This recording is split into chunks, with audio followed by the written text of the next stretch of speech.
20 minute में 20 खबर में आपका स्वागत है। मैं हूं आपके साथ सुमित गुप्ता। हम अगले 20 मिनट में आपको देश दुनिया की 20 ऐसी खबरें बताने वाले हैं जो इस वक्त न केवल सुर्खियों में हैं बल्कि दिलचस्प और अहम भी हैं। तो चलिए शुरू करते हैं 20 मिनट में 20 खबरों का सिलसिला। सबसे पहले देखते हैं राजस्थान की कौन कौन सी खबरें इस वक्त अहम हैं। राजस्थान में सोमवार को एक बार फिर मौसम ने करवट बदली। जयपुर, अलवर, अजमेर, सीकर, भीलवाड़ा, टोंक, झुंझुनू सहित प्रदेश के कई जिलों में दोपहर बाद बारिश के साथ ओले गिरे। बारिश और ओलों ने भले ही लोगों को गर्मी से राहत दे दी हो, लेकिन किसानों को इसका भारी नुकसान उठाना पड़ा। मौसम विभाग ने बताया कि ये मौसमी बदलाव पश्चिमी विक्षोभ के प्रभाव की वजह से हुआ। जहां जहां बारिश और ओले गिरे वहां सुबह से ही मौसम का मिजाज बदला बदला हुआ था। राजधानी जयपुर में दोपहर के बाद बादल छा गए और शाम होते होते धूल भरी आंधी चलने लगी। आंधी के साथ उड़ी धूल मिट्टी से पूरा आसमान मटमैला हो गया। जयपुर के आसपास के इलाके में बारिश के साथ ही ओले भी गिरे। जयपुर के साथ जोधपुर, भीलवाड़ा, गंगानगर समेत कई दूसरे जिलों में भी आंधी बारिश का कहर देखने को मिला है। बीच सड़क पर ट्रक की ये हालत देखकर सहज ही अंदाजा हो जाता है कि ये ट्रक किस रफ्तार में होगा और किस कदर अनियंत्रित होकर बीच सड़क पर पलट गया होगा। बीच सड़क पर पड़े इस ट्रक की ये तस्वीर डूंगरपुर के सागवाड़ा थाना के गमरेश्वर तालाब के पास से आई है। बताया जा रहा है कि ये ट्रक बांसवाड़ा से अनाज लेकर डूंगरपुर की ओर आ रहा था। इसी दौरान गमरेश्वर तालाब के पास ये ट्रक डिवाइडर से टकराकर अनियंत्रित हो गया और फिर पलट गया। इस हादसे में ट्रक चालक घायल हो गया है, जिसे अस्पताल में भर्ती कराया गया है। खास बात यह है कि ट्रक पलटने के बाद इसमें भरा अनाज सड़क पर बिखर गया, जिसकी वजह से यहां घंटों आवाजाही बंद रही। चूरू के सुजानगढ़ में सोमवार की रात दो जगहों पर आग लग गई। खबर के मुताबिक रात करीब 10 बजे बोबासर प्याऊ के पास स्थित कालूराम प्रजापत के ढाबे में आग लग गई। इस आग की वजह से ढाबे का काफी सामान जलकर खाक हो गया। आग की खबर मिलते ही पुलिस और फायर ब्रिगेड की टीम मौके पर पहुंच गई थी और करीब 20 मिनट की मशक्कत के बाद आग पर काबू पा लिया गया।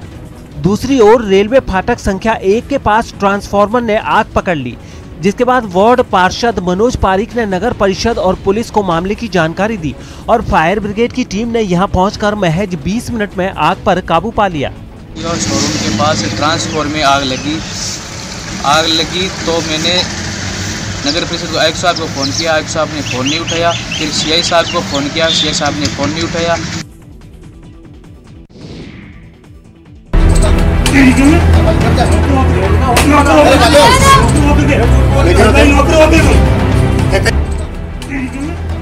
गया था चोरी के मामले में जांच करने, लेकिन क्या पता था खुद की खुमारी उतर जाएगी।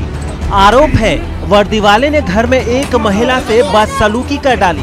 बस फिर क्या था, घर वालों ने पहले इस पुलिस वाले को पेट से बांध दिया और फिर जमकर इसको सबक सिखाया।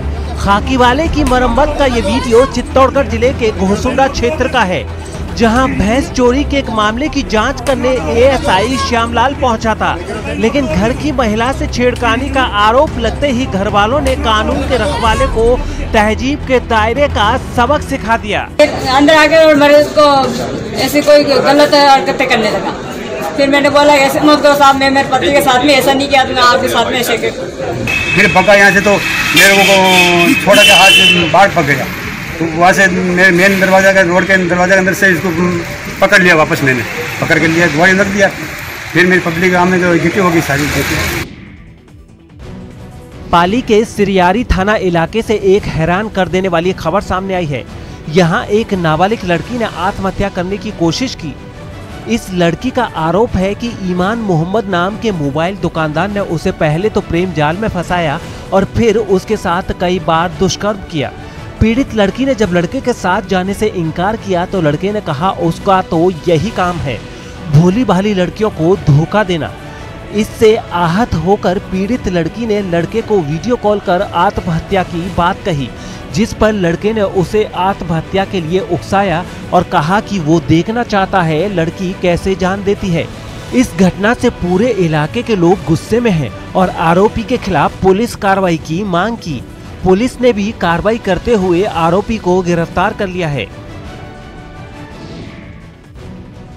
गली में पड़ी शराब की बोतलें और इन पाउच को देखकर अंदाजा लगाना मुश्किल नहीं है कि कुछ देर पहले यहाँ शराब पार्टी हुई है।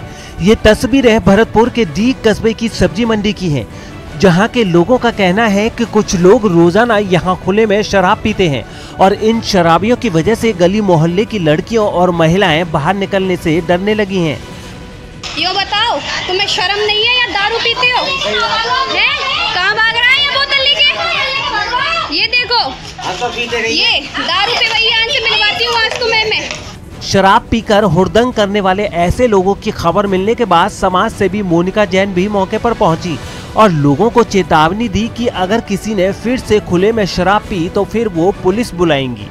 सब्जी मंडी है, यहाँ पूरी कॉलोनी है और यहाँ पे कुछ लोग आके 10-15 लोग आके दारू पीते हैं। जो महिलाओं की शिकायत मिली तो मैंने यहाँ पे देखा। आज इनको आगाह किया जा रहा है, अगर ये नहीं माने तो यहाँ से ही पुलिस को खबर करके इनको शिकायत की जाएगी। मोनिका जैन ने चेतावनी तो दे दी है, लेकिन बिना प्रशासन की सख्ती के ऐसे लोगों को समझा पाना मुश्किल है। प्रदेश में कोरोना के बढ़ते केसों को देखते हुए 8 शहरों में लगे नाइट कर्फ्यू का असर देखने को मिलने लगा है।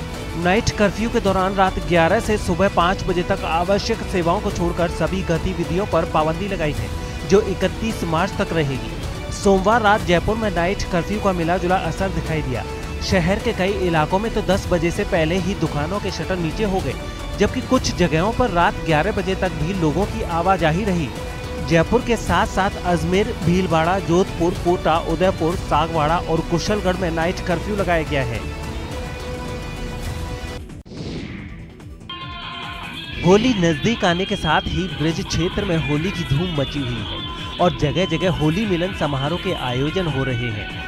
लोग होली की मस्ती में डूब रहे हैं और चंग मृदंग की थाप पर नृत्य कर होली के उल्लास को दोगुना कर रहे हैं।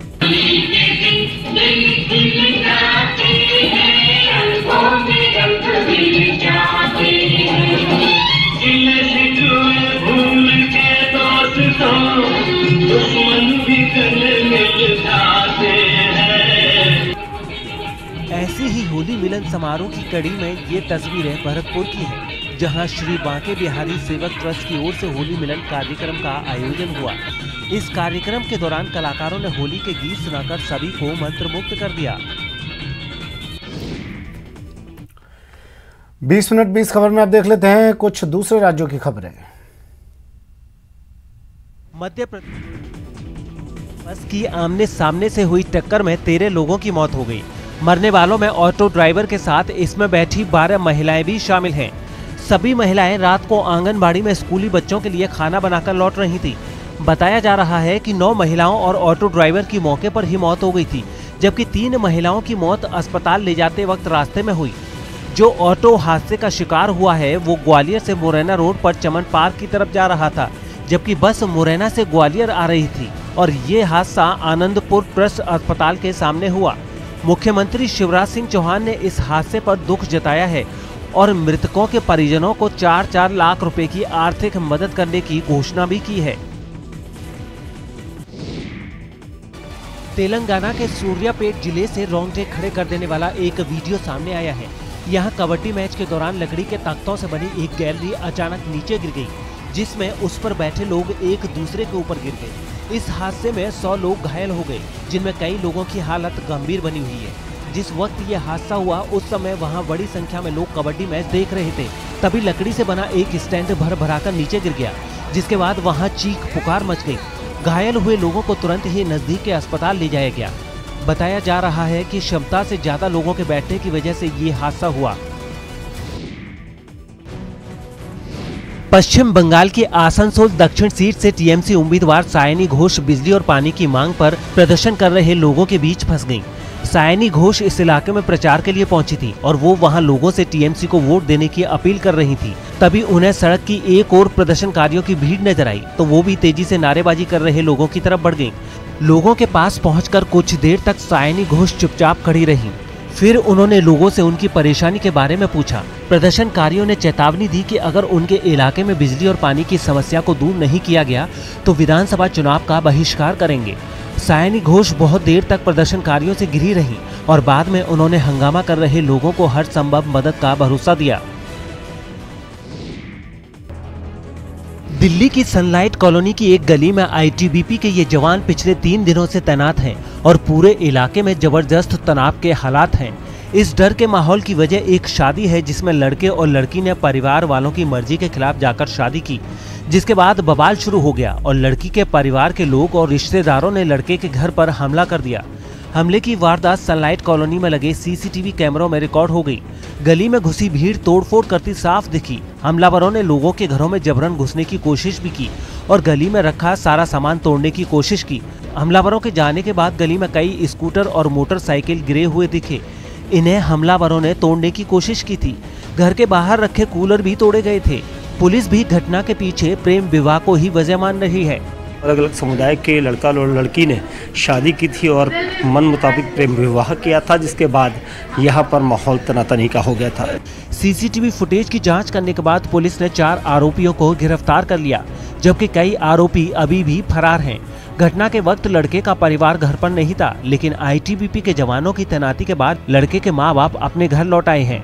वो कहते हैं कि लड़का आएगा तो हम उसे मार देंगे, लड़की को मार देंगे, तो बस यही थोड़ा सा खतरा हमारे को। यूपी के संभल में चलती कार की छत पर स्टंट का वीडियो वायरल हो रहा है। इस वीडियो में कार की छत पर एक लड़का देर रात स्टंट करता नजर आ रहा है। स्टंटबाज को देखकर ऐसा लग रहा है उसे कानून का कोई खौफ नहीं है। खास बात यह भी है कि संभल पुलिस भी मामले से बेखबर नजर आ रही है। बताया जा रहा है कि ये वीडियो संभल के सदर कोतवाली इलाके का है।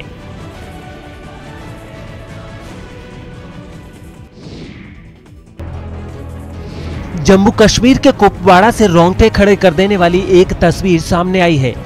यहाँ बर्फ के नीचे एक ट्रक ड्राइवर दब गया था और उसकी जान मुश्किल में थी, लेकिन गनीमत यही रही कि उसे बचा लिया गया। बताया गया है कि जिस वक्त वो सड़क से गुजर रहा था तभी वहां अचानक बर्फीला तूफान आ गया और बर्फ की एक बड़ी चट्टान उसके ट्रक के सामने आ गिरी, जिससे टक्कर होने के बाद वो नीचे गिर गया और बर्फ की चट्टान में फंस गया। बर्फ में दबे आदमी को बचाने के लिए बॉर्डर रोड्स ऑर्गेनाइजेशन की टीम ने फटाफट रेस्क्यू का काम शुरू कर दिया। टीम का एक जवान बर्फ की चट्टान को लोहे की रॉड से तोड़ने लगा। अच्छा, इसकी टांग निकालने की कोशिश कर। इस दौरान उस आदमी को चोट न लगे इस बात का भी पूरा ध्यान रखा गया। उसे ठंड से बचाने के लिए वहां आग का भी इंतजाम किया गया।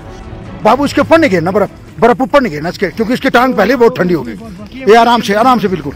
बर्फ के नीचे फंसा ट्रक ड्राइवर काफी घबरा गया और वो बार बार जवानों से खुद को बचाने के लिए कहने लगा, निकालो सर, मैं निकलूंगा। हाँ, ठीक, कोई बात नहीं।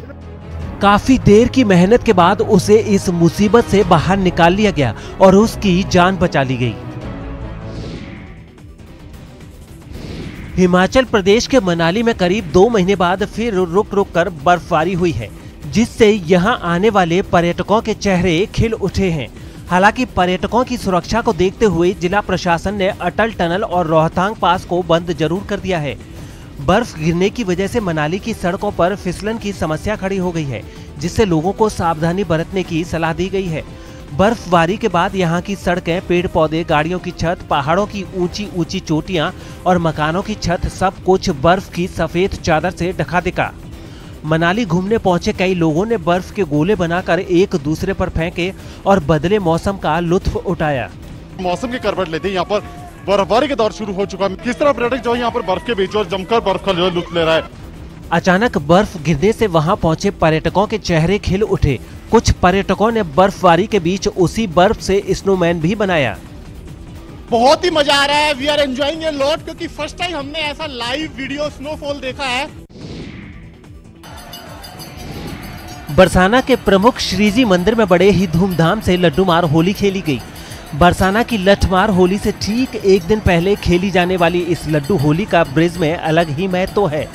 नंदगांव के होरियारों को न्योता देकर पांडा बरसाना लौटता है, जिसके बाद बरसाना के लोग उस पर लड्डू फेंककर उसका स्वागत करते हैं। इस लड्डू होली को देखने देश विदेश से लोग आते हैं और जमकर बरसाना में लड्डुओं की होली का आनंद उठाते हैं। यहाँ कोई हिंदू मुस्लिम सिख ईसाई नहीं है।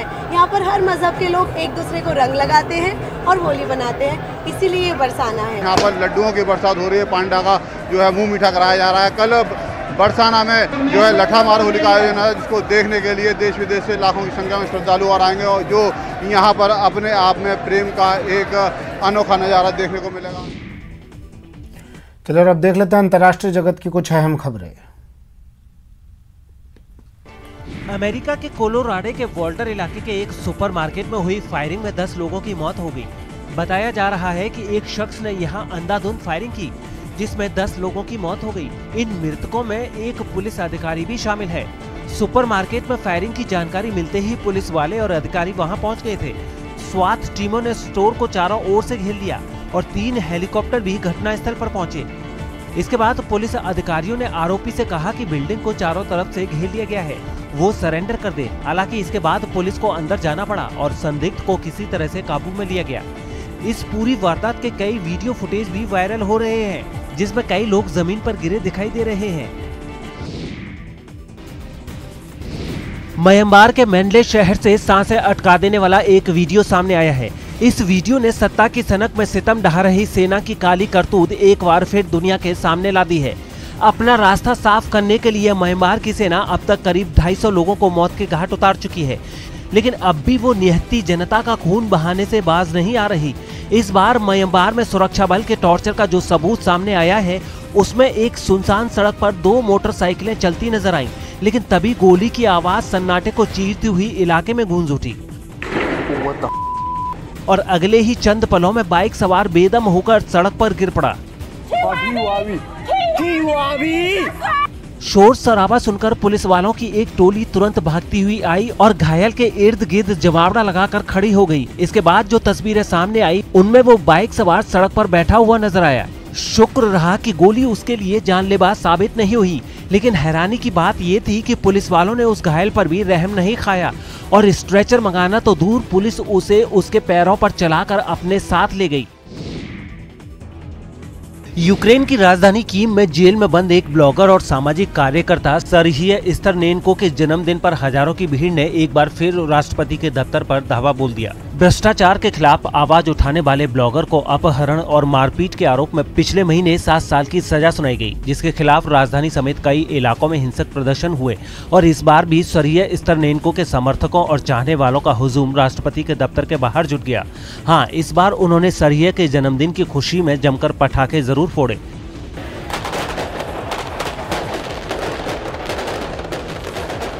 प्रदर्शनकारी अपने हाथों में मशाल थामे दिखे, जिसकी वजह से वहां अंधेरे में भी तेज रोशनी बिखर गई।